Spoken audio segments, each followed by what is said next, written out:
Heyo, welcome everyone to episode 51 of Today in the Scene. I'm Joe with Indie Arcade Wave, and this week we're going to be talking a little bit about arcade history as well as just kind of what comes along with being a coin op. We're bringing back someone who's already spoken on here a couple times. Doesn't really need an introduction for people that have been following, but his name is Adam Pratt. He runs Arcade Heroes, and he also owns an Arcade Galactic in Oregon. How you doing today, Adam? Good. I'm doing well. How are you, Joe? I'm good. I'm good. I'm glad you were able to jump on here and just kind of chat about the history of arcade. I know we've covered a whole bunch of different arcades, operators, games and stuff like that, but we haven't really ever jumped into the history. And I feel like you running Arcade Heroes, being a big arcade focused blog, is a great place to just kind of start about the arcade scene. Sure. We won't go super in depth. If people want to hear about that, just let us know in the comments and I'll put another video together. We'll go a little more in depth. But let's just kind of start, I guess, from the beginning. The first thing that people think about with arcades is just coin operating and pinball. So I found it really interesting when doing my research on it that pinball has actually been around since like the 1930s. No flippers or anything. And it was kind of deemed gambling and made illegal in the city of New York, I believe, as well as California. Because there was not really any skill based in it until they added tilt, flippers, multiple players, multi-ball, things like that. And then they lifted the ban in the 70s. So, I mean, the game was around for so long before anything happened. And after that, we really started to see people like Nolan Bushnell and Atari bring in all these different games. And I believe one of the first ones was Pong. So kind of give us your insight on how pivotal Pong was for the arcade scene. Sure. And I guess one correction, I'm in Utah, not Oregon, but Gotcha. Oregon's a beautiful place. But yeah, so I mean, the arcade industry, well, oftentimes when we talk about arcades, it's often thought of as starting with Atari. It's like you said, there was an industry before Atari, and most of it was pinball. Then there were a bunch of other electromechanical machines like Sega. They did a bunch of interesting games that, I mean, they had some jukeboxes too. And I think pachinko in Japan, but they had started in 1955 and they were just making electromechanical games. And there were some pretty cool concepts that they came up with. But of course, a lot of the stuff was just based on sports. But I mean, video games themselves, you know, the very first video game, the Tennis for Two, which was 1952, I think, or 55, somewhere around there, which was just made for a museum. It wasn't an arcade machine, you know, obviously based on tennis. But the big one that came along later on that was found in a lot of colleges was Space War. And of course, you had the space age, the space race of the 1960s that was pushing a lot of ideas behind space-based stuff. And before Pong, there were a couple of arcade video games. There was Galaxy Game, which I believe was 1970 and was set up at Stanford. So it wasn't mass-produced, and it was like 10 cents a play. But it was essentially like Space War.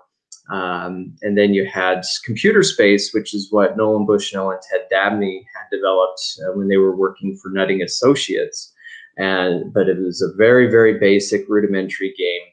Of course, you didn't have CPUs to power everything. You had logic gates, discrete logic chips, and they had to figure out how to make things interactive on a screen, which of course, you know, for the general populace was that was mind-blowing that you could control something on your screen, interact with your TV instead of just watch it.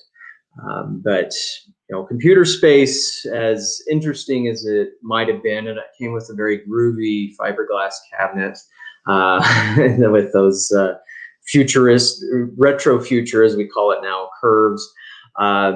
You know, it just didn't connect with the public. They didn't know what to do because there were so many buttons. And, you know, when you introduce something where nobody had ever even thought of interacting with the TV in general before that, it was just too much. So Pong was just innovative in its simplicity. It captured something that was a sport. Everybody knew tennis. Even if you hadn't played tennis, you're familiar enough with it to know the basic rules of the game. And then it was just two knobs and the ball with the physics there. And that was a perfect way to segue into creating an entire industry and changing, or I guess you could say, changing the face of the amusement industry, or out-of-home entertainment, as it's sometimes called these days, because it kind of broadsided pinball a little bit. Of course, it had its problems with gambling, and I've come across some of the very old pinball machines, and some of them did have payouts, so that didn't help any perceptions on the gambling devices when they actually did pay out. But of course, not all of them did. And I've played pinball with the guy that who was responsible for getting the ban lifted in New York City back in '76, I think. It was Roger Sharp, as he goes to a lot of the trade shows, and he still works in the industry too, big on licensing. But anyways, Pong just was such a massive change, and it shows how one game concept can change everything. But that's getting harder and harder to do, because these days you have so many games that come out there that it's hard to even get noticed sometimes. Right. Yeah, you're definitely right about there just being so many games. And even looking back at classic arcade games, there's a ton that I go to a different arcade that I've never seen. And meeting some of these guys in the Minneapolis area that have these massive, massive collections, there are games that I probably never would seen because there's only a couple hundred left in existence. Yeah. And you're right about the Utah thing. I was thinking Ogden, which is Oregon. I find it really interesting just how pivotal that was, and how Nolan Bushnell kind of had his hands in both these things. And Ted obviously was really big there too. And another thing in the arcade scene in the history that was incredibly pivotal for video games, which you still see now, which is the rating system, whether the game is E, teen, or mature, all started from a Japanese game creator, Tomohiro Nishikoro, and that was with Death Race 2000. Are you familiar with Death Race 2000? Yeah. And you can find it out there sometimes, but I don't know of any public arcade that has it. Maybe Galloping Ghost, or what's that one in New Hampshire, Fun Spot, where they have a lot of classic games. But yeah, it's hard to come across. And it's funny because you look at that now and it's like, how is this controversial? Because if you've ever played Carmageddon, of course that's 30 years old now. Gosh, things have gotten far more violent. But in that one, you're just driving over stick figures. Of course, they screen, so I guess that again, this was nothing had ever been done like this before. Not even remotely close. Because I mean, after Pong, Atari did have a problem in that there was no protection of their software really, and it wasn't software so much as just like I said, it was the logic chips. And so anybody could really just yank a Pong board out, figure out what logic chips they used, and recreate it. And there was a company called Allied Technology out of Florida, which made a game called Paddle Battle, which I think sold something somewhere between 30 to 40,000 units, which is crazy good in any age. But Atari was sweating bullets a little bit at the time, just because there were so many different Pong clones and they were so successful. They were eating into Atari's margins, and they were coming up with some other games like Space Race and Gotcha, Grand Track 10, the first racing game. But everything was based off of sports for the most part. There wasn't anything really violent, although Atari did come out with something that kind of saved their bacon in '74 called Tank. And I guess that would be maybe the first violent game, because you were shooting another tank.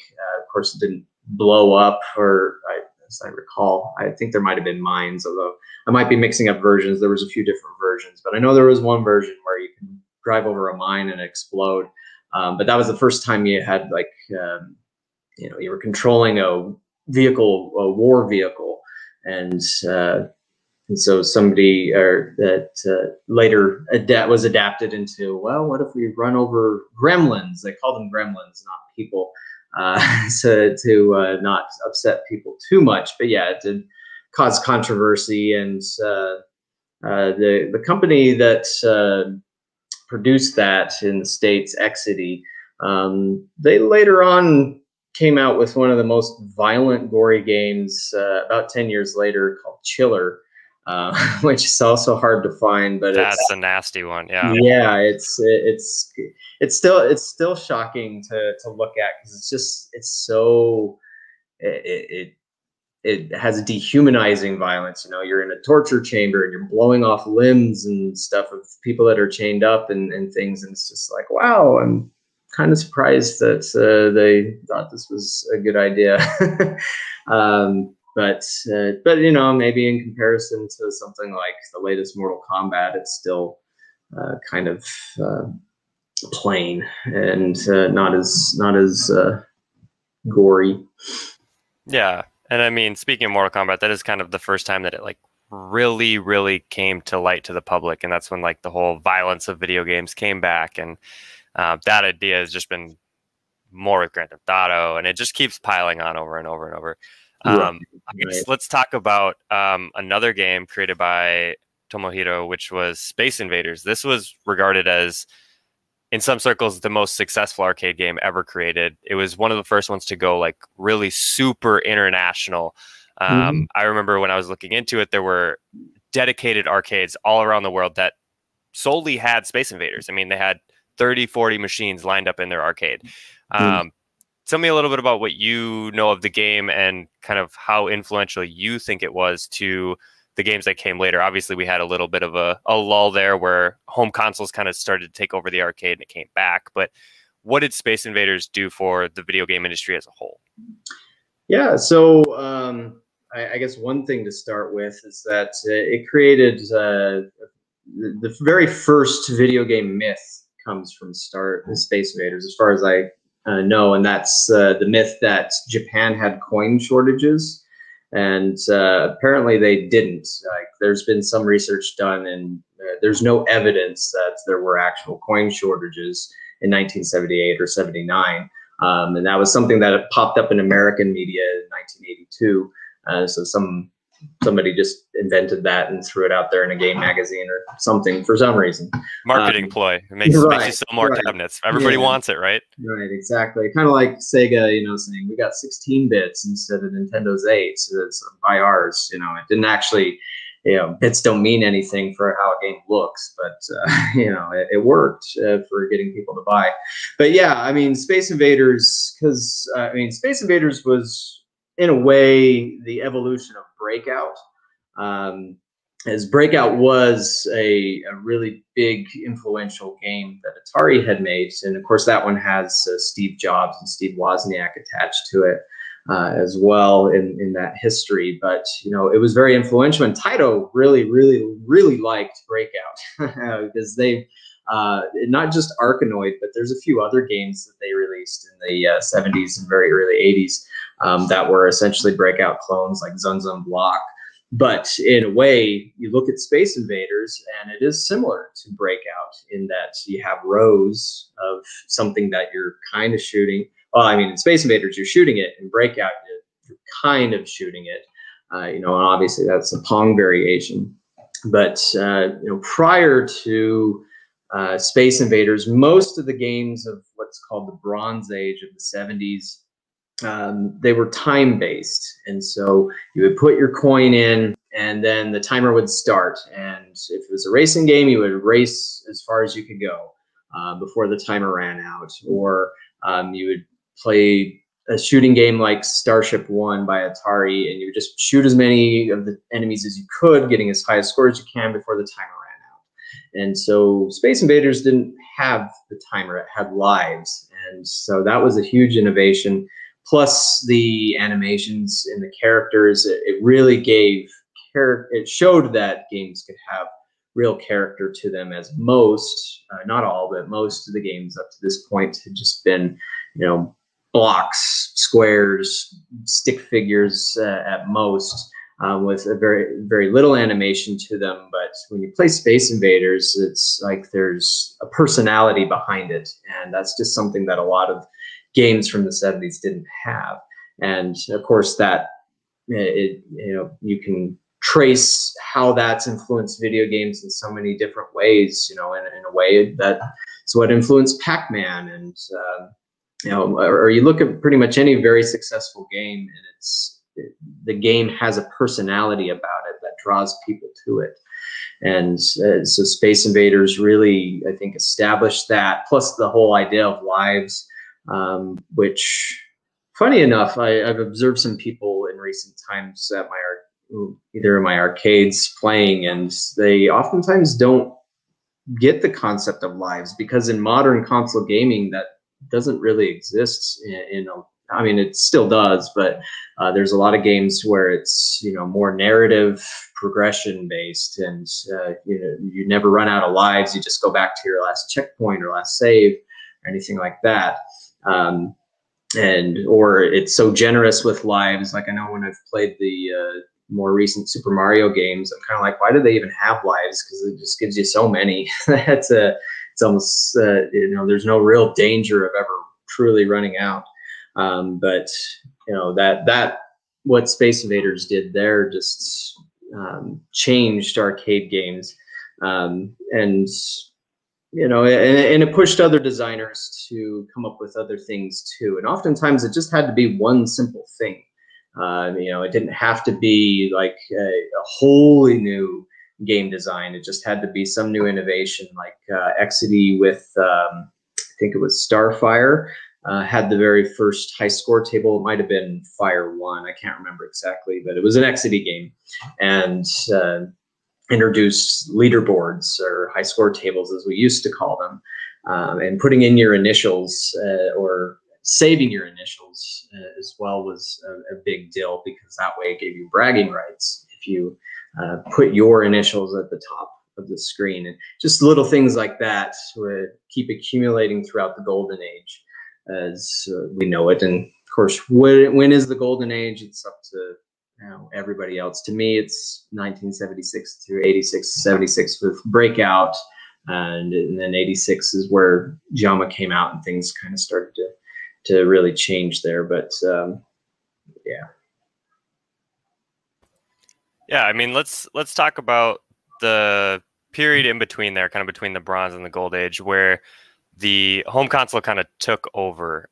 What was it that was really the big thing about the home console gaining so much traction over the arcade? And then what was it that the arcade was able to take back from the home consoles to really bring people back for that golden age? Yeah, good question. I mean, in a way, it was there was a symbiotic relationship in a way between the two, because what kind of ended up damaging arcades was the consoles and the arcade ports. Now the Atari 2600, that was the big console of the late 70s, early 80s. It sold millions and millions of units, and so it was far more successful than anything else that had come out to the market. But the packing game was Combat, which was essentially a collection of some of Atari's 70s games like Tank and Anti-Aircraft and Jet Fighter. And then they also did a couple of others, but nothing really stuck. But once they were able to license the Space Invaders for the 2600, that changed everything. It became a killer app, and everybody was like, hey, I can play Space Invaders at home. I don't have to play it at the arcade now. And it was a pretty good port too. I mean, obviously, was it arcade perfect? But I like the 2600 port of Space Invaders just because it has all those variations and those unique alien designs and those sounds, which stand out more to me just because I grew up playing Space Invaders more on my 2600 than the arcade. But that started off the whole idea of, hey, let's bring more arcade ports to home. And now, of course, the 2600, just as hardware itself wasn't powerful enough to do perfect ports of these games. I mean, it was designed just to play Pong games. It wasn't designed to play Asteroids and all those other things that didn't even exist yet when they had designed it in '76. But that became a driving force, and Atari Marketing was huge on that. They demanded that pretty much any success that the arcade division came up with was ported to the home. But that also created problems internally at Atari. There was a lot of animosity that was brewing up between the two divisions, you can say, because you would have people that would go and port. Well, you would have somebody like Ed Log who would design Asteroids, and then somebody on the home side would go and port that, and then they would get $1 million check, or something like that, something crazy like that, a bonus from the home side. And the arcade side, they weren't getting these big bonus checks for doing these ports. And so it's like, you ported my work and you're getting paid a lot more money than I am. And so that, that always creates animosity. But of course, that it also, just the success of the arcade brews clones. There's thousands of Space Invaders clones out there, and Galactic clones and Pac-Man clones, and all that, on and on. And that just created a glut of bad Me Too software that just was like, I just spent all this money on this clone game. I thought it was going to be good, and it sucked. And that eventually caused people to become a bit disinterested in games, because it was just like, I'm just buying shovelware all the time, and I'm getting tired of that. But it was hard for the industry to shake the success that they had seen with the arcade ports. And like even Atari's 5200, that was codenamed PAM for Personal Arcade Machine. And so when they were trying to advertise that to get people to buy it, they're like, hey, this one's even better than your 2600. It's more powerful. The ports are going to be better. Because, of course, Pac-Man on the 2600 is infamous for how different it is from the arcade version. And that disappointed and ticked off a lot of people who had bought that. But on the 5200, it had something that was far closer to the arcade version. But the 5200 had a lot of other problems, and it was released just a month before Christmas '82 when ET came out, and a bunch of other shovelware games came out for all the different consoles. You had something like 7 or 8 different consoles on the market at the time. And plus computers. A lot of the computers functioned essentially like game consoles with keyboards, and they all had their own proprietary software. And so it was just this accumulation of things that led to what's known as the Great Crash in 1983, when people stopped playing. And to the second part of your question, what did arcades do to bring people back?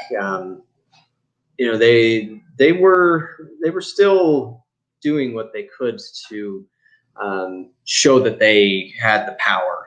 And because with an arcade, you could take multiple CPUs, and while a lot of people think of dual core or quad core or 8-core processors like we have in pretty much all of our PCs these days, it was the arcade industry that you first really saw a lot of that type of ideas hitting the public. I mean, I can't remember exactly which game. I think Defender had 2 CPUs, and there were a bunch of other designs out there that would use technology like that just to get more out of what they could do, higher resolution. You did have companies like Exidy come up with the idea of a cockpit cabinet. Like Starfire was the first cockpit game, and later on there would be other games like Star Wars by Atari. It had an upright version, but it also had the cockpit version. And if you've ever played both versions, and you know which one you would rather go to if it was available, it would be the cockpit version. So it made you feel like you were inside of an X-Wing. Yeah, they feel completely different. Yeah, they do, and they're so awesome. When I went to the Pinball Hall of Fame in 2019, they're at a new location now. So anytime any of you guys go to Vegas next time, you'll probably see it when you're landing, because they're by the airport and they have this enormous like 2-story sign that says pinball. But they had a cockpit version of Star Trek Strategic Operations Simulator by Sega. And it's also known as the captain's chair version, where you do sit in this chair that kind of looks like Captain Kirk's chair from the classic series. And the controls are on the handles instead of on a panel in front of you. And that was just an awesome, very different way of experiencing a game. And that's something that I've tried to point out over the years when the discussions come up of arcades versus consoles, because these days, graphically, it's tough to find differences between the two. Because what's inside most arcade machines now, or pretty much all of them, are PCs, that have NVIDIA or AMD graphics cards. Or Intel or AMD CPUs. And so you don't have these customized builds anymore. And a lot of games are designed in Unity or Unreal Engine. And so there can be some differences, mainly with input lag, and bringing that down. That's something that the X-Arcadia is really big on, is making sure that input lag is as close to a CRT as possible. But it still can be tough for the layperson to notice any difference between an arcade and a console game. But the one place that arcades always have an advantage is the cabinet, because you can create these unique experiences that people go inside of. And that's why environmental cabinets, as we call them, are really popular these days. So like Jurassic Park Arcade or Walking Dead or the new Mission Impossible Arcade. These are all extensions or evolutions of the cockpit design, because you have something overhead and you're enclosed, so that helps the sound. It blocks out some of the sound from the outside, but it also immerses you in the experience a little bit better than, like, say, sitting on your couch or just standing at a cabinet that's upright. And that's even an advantage that professional arcades now have against things like, say, Arcade 1-Up, because there are a lot of people out there that are getting those to build their retro collections. But I haven't seen any Arcade 1-Ups come with a cocktail cabinet yet, not cocktail, a cockpit cabinet.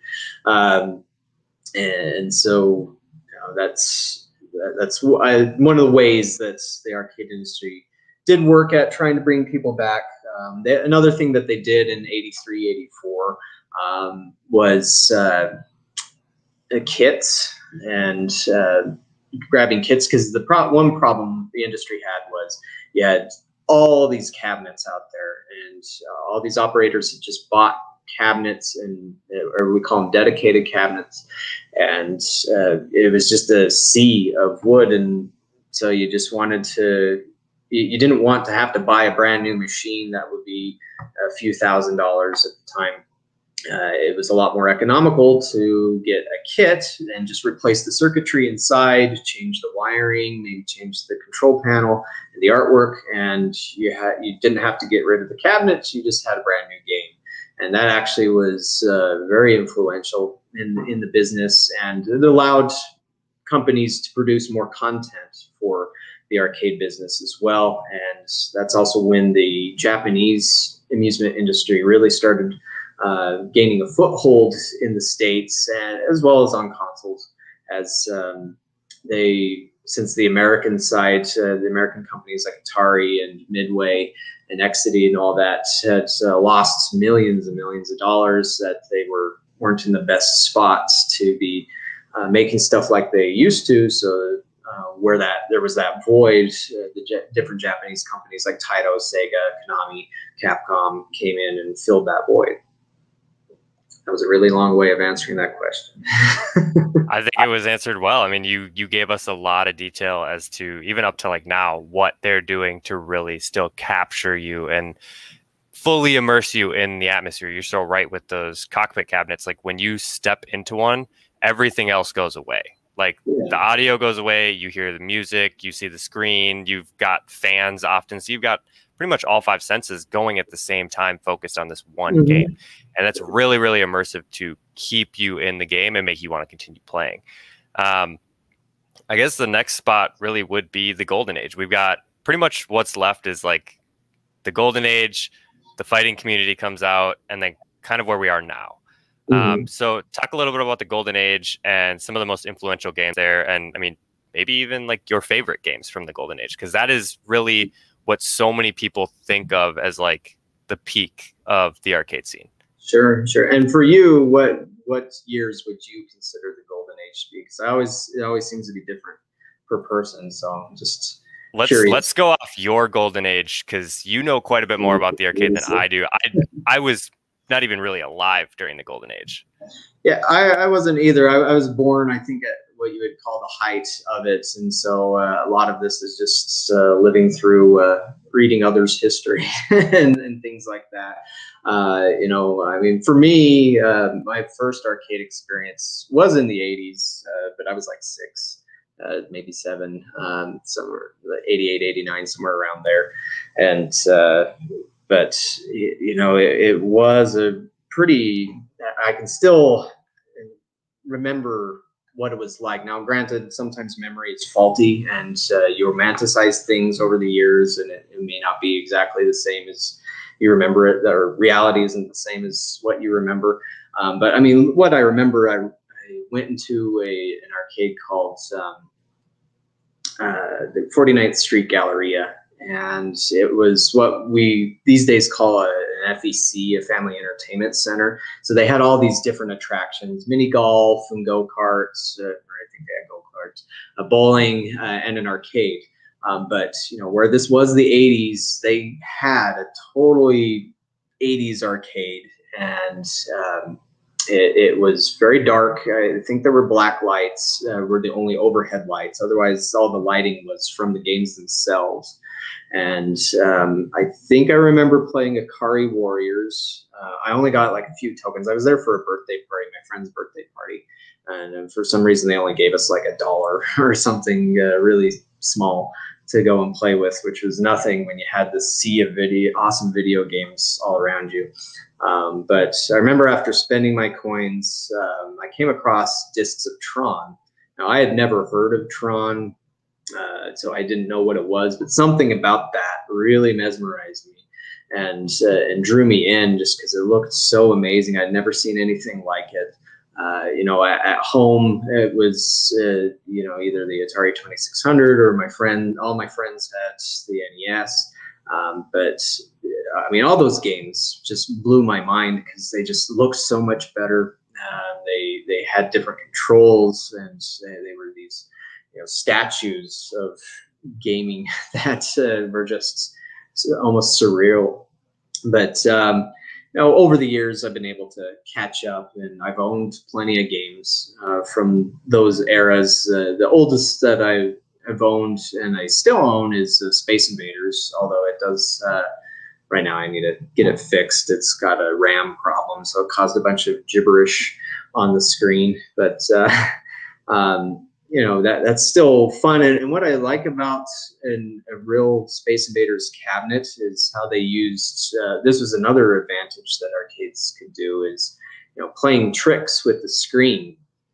Because when you have a home console, you can't really do anything with the TVs that people have, other than, you know, have different resolution options, and maybe HDR support and just things like that. But in the arcade, you can manipulate the screen physically. And so, like, Space Invaders did this, where the screen is actually laying down flat, but it has a half-silvered mirror sitting in there, and so you're actually seeing a reflection of the screen, and so you can see through that, and there's artwork sitting there behind the screen. And that's such a cool thing from the golden age that really doesn't exist anymore. I mean, even in the 90s, you didn't really see them doing anything like that. But like Asteroids Deluxe also did this, where they added a black light, and they had UV paints inside there to cause a glow on everything. And so it almost looks like a hologram that you're playing with. Yeah, that cabinet looks so cool to play. Like, it is so unique. It is. It pained me to sell that. I did own that. That was one of my first games. And a lot of times people ask me, how much are arcade games? And that one, I got that one for free. And it was a friend. He saw somebody throwing it away on the side of the street. This was like 2003 or something, before a lot of retro collecting had really become the thing that it is today. But it wasn't working. I did have to pay like $80 to get the monitor working again. But I owned that for years. But it was just so awesome when everything was working to play that, and not just that. It's like the arcades can give you the same visual experience across the board, as well as sound. And in home setups, people can have all sorts of different sound systems. Some might have a really nice surround sound system. Some may just have what's in their TV.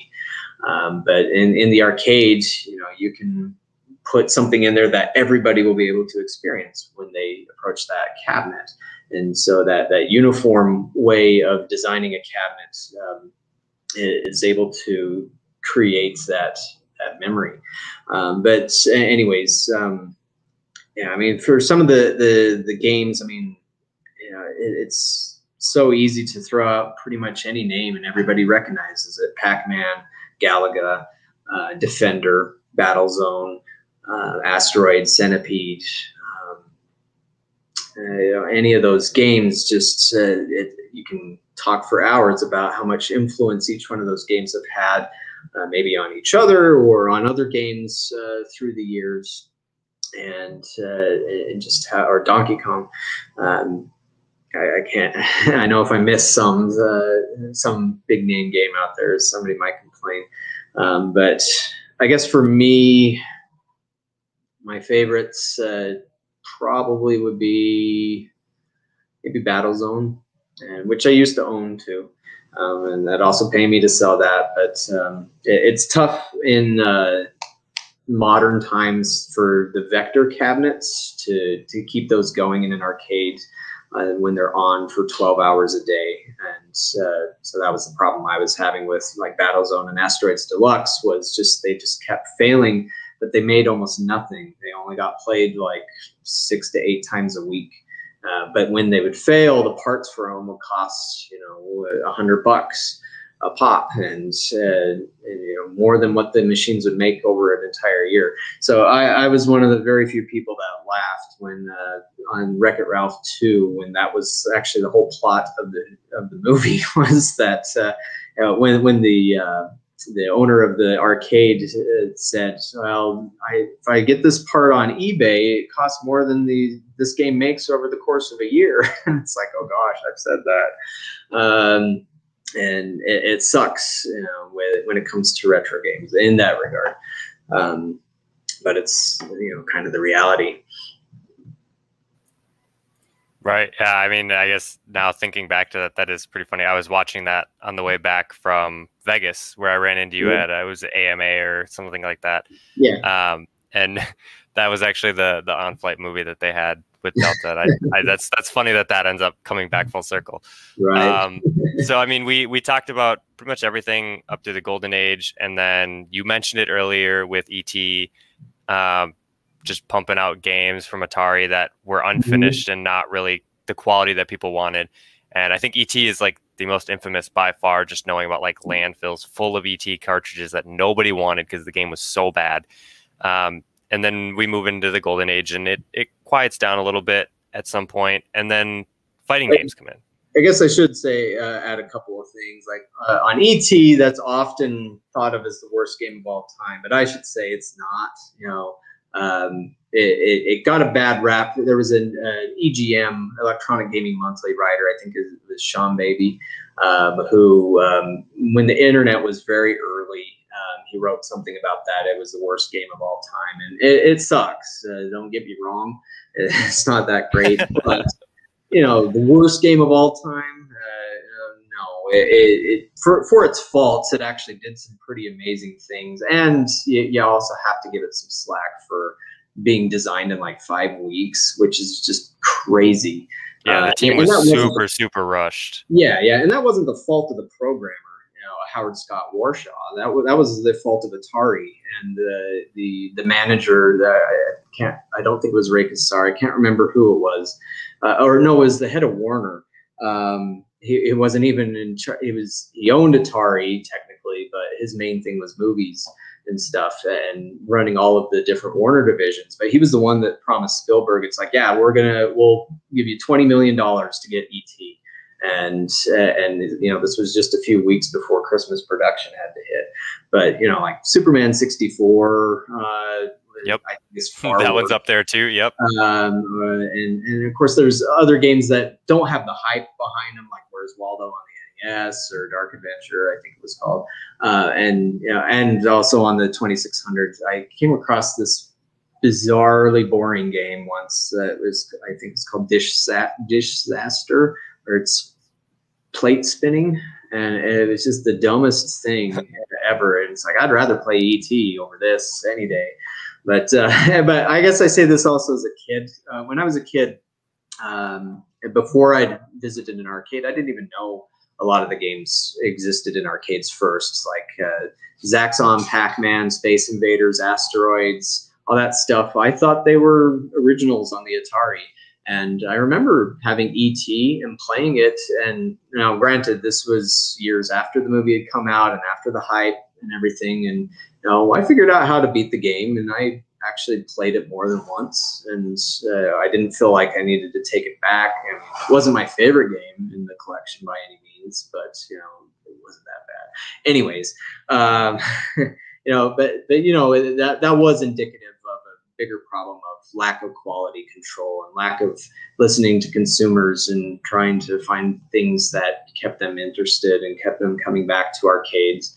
And they kind of learned their lesson afterwards, or the industry learned its lesson with trying to come out with better games in 84, 85, and all that stuff. And they did try the Laserdisc route as well, as something that is worth mentioning in the golden age. And most people just think of Dragon's Lair when you think of Laserdisc, but there were several other games that used it too. I don't know if any of them were terribly good. They were all kind of similar in that they were either using the Laserdisc to produce backgrounds and overlaid it with sprites and have something like a shooting game, a very generic shooting game. You had like Cube Quest and Firefox and Astro Battle. Or you had stuff that was more Dragon's Lair style, but that was one of those fads that came as quickly as it died, or died as quickly as it came. Sorry, and that probably kind of ended the golden age. I think was when the Laserdisc came and went, and then it was okay. Let's focus on more traditional game ideas. But still using what advantages we have with cabinets and finding ways to keep costs low as well. Right. Yeah. I mean, what you said about ET is so true. They rushed it so hard. It was just a big cash grab. I mean, really, in reality, it's like having a movie now and telling a studio that they have to make this like 4K graphics game in 5 months. Like you have 5 months to make this game, and it's going to take years to finish this. Right. I guess the last stop on the history for at least today is the fighting game community. So this was a big resurgence when you see things like Street Fighter, Mortal Kombat, Virtua Fighter, Tekken, and Mortal Kombat kind of loops back to the earlier thing that we discussed with the rating system. That was when the violence came back and was like front page news. Like this was like government is talking about how violent this is, and we need to handle this and take care of it. Right. So let's talk about the fighting game community. And I mean, it's huge now too. Like outside of the arcade, it's an absolute massive community. So just walk me through kind of, because this is like where I was born, so I wasn't so much part of this. Sure. But just walk me through what you remember from the fighting game community when that started. Right. Yeah.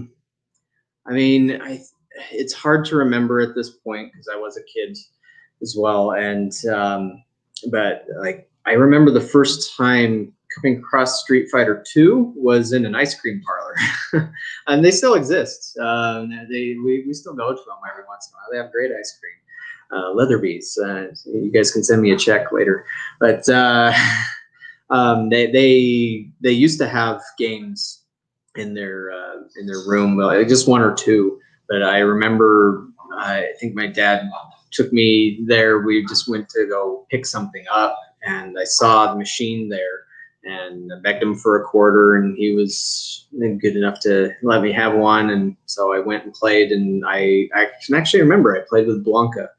I don't remember how far I got. I know it wasn't very far because I remember feeling disappointed at how quickly I died. But you know, that was my first memory of that. And then Mortal Kombat, I think the first time I came across that, we were going camping and we stopped at like some little general store that had stuff for camping, fishing, all that stuff. And they had a Mortal Kombat sitting there.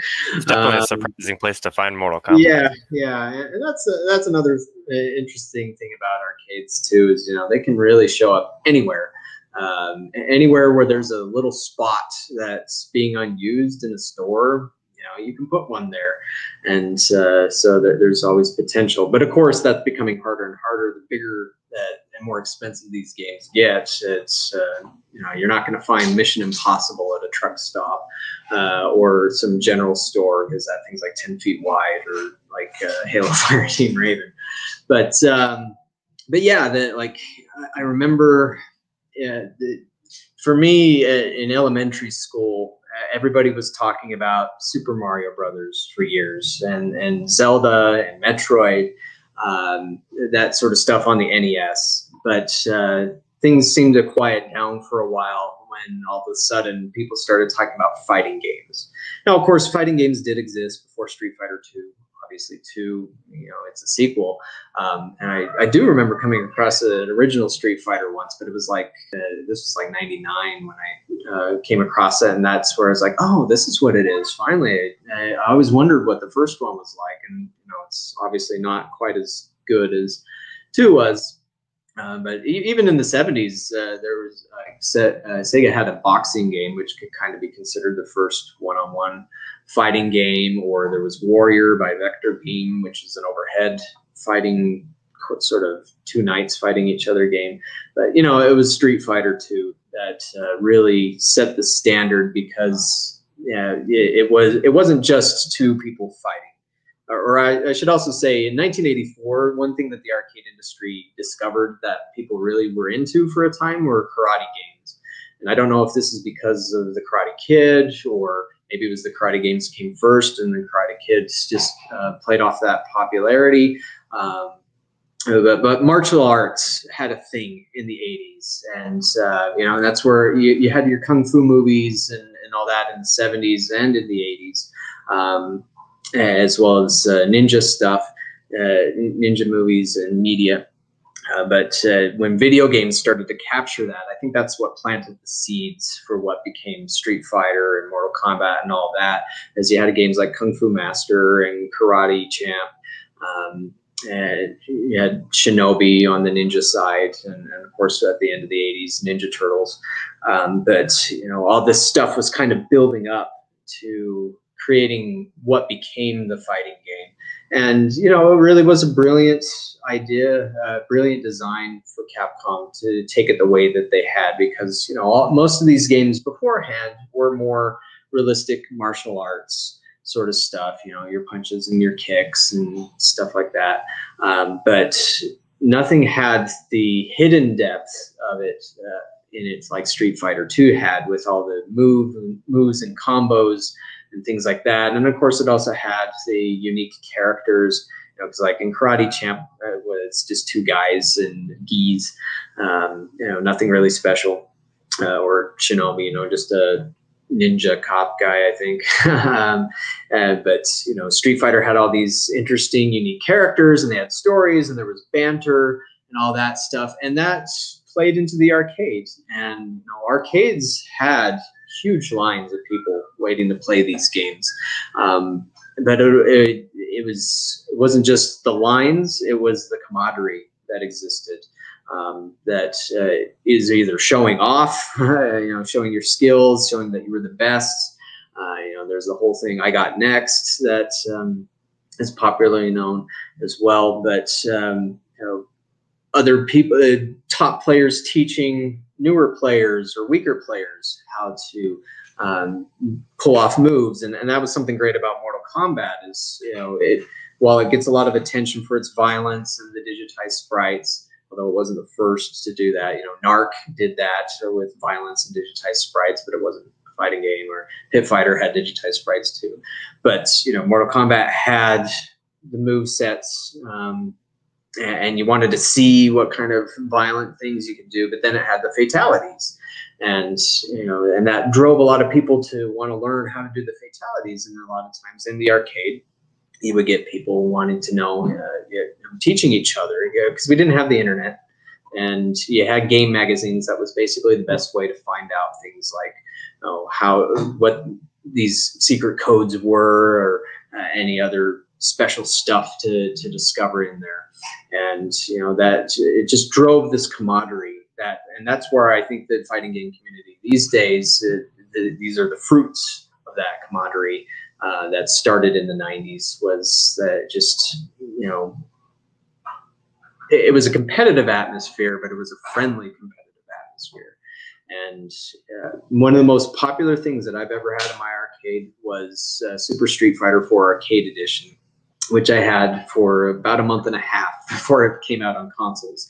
And as soon as it did, things died for it. But for that short time, I would have 40 to 50 guys showing up, skipping work or calling in sick, so that they could go and play this game that they didn't have at home. And that's where I became familiar with my local Street Fighter community. And it was pretty incredible to see, just how, not only how good these guys were, but the friendships that they had built and forged as well. And it was a really, really cool thing. And that also set up the stage for esports, as it's known today, and all that other stuff. And so, the arcade is the birthplace of all this great stuff. Yeah, I mean, I don't think it can be said any better than that. The arcade kind of is where everything first happened, and then they brought it to the mainstream, and esports is absolutely massive now. Yeah. And it may not even exist without the fighting game community. So shout out to them first off. But I guess just to wrap everything up, I know you got to go open the arcade.